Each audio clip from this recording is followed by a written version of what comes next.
The ratio of the perimeter of a parallelogram to its longest side is 8:3. The ratio of the perimeter of a parallelogram అంటే for example L comma B sides అనుకుందాం. L comma B sides అనుకుంటే perimeter of parallelogram అంటే 2 × L+B అవుతుంది. 2 × L+B and to its longest side అంటే for example L longer అనుకుందాం. L longest side అనుకుందాం. అంటే L greater than B అవ్వాలి. L greater than B is 8:3 అన్నాడు. అంటే రేషియో ఏమనిచ్చిండు? 2 ratio of L+B divide with B.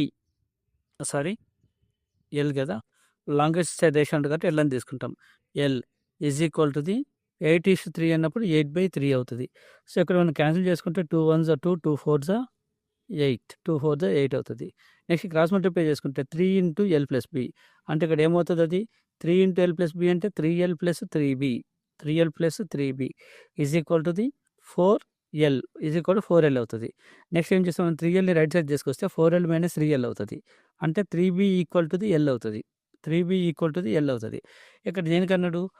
Longest adjacent to its longer adjacent, shorter to longer అన్నాడు. ఇక్కడ shorter అంటే ఏముంది? బి షార్టర్ ఉంది, ఎల్ లాంగర్ ఉంది. సో షార్టర్ టు లాంగర్ కాబట్టి ఎల్ మనం లెఫ్ట్ సైడ్ తీసుకొస్తాం, 3ని మనం రైట్ సైడ్ తీసుకెళ్ళిపోతాం. అంటే ఏమవుతుంది? B/L is equal to the 1/3. అంటే దీన్నే మనం రేషియో ఫార్మ్ రాసుకుంటే ఏమవుతుంది?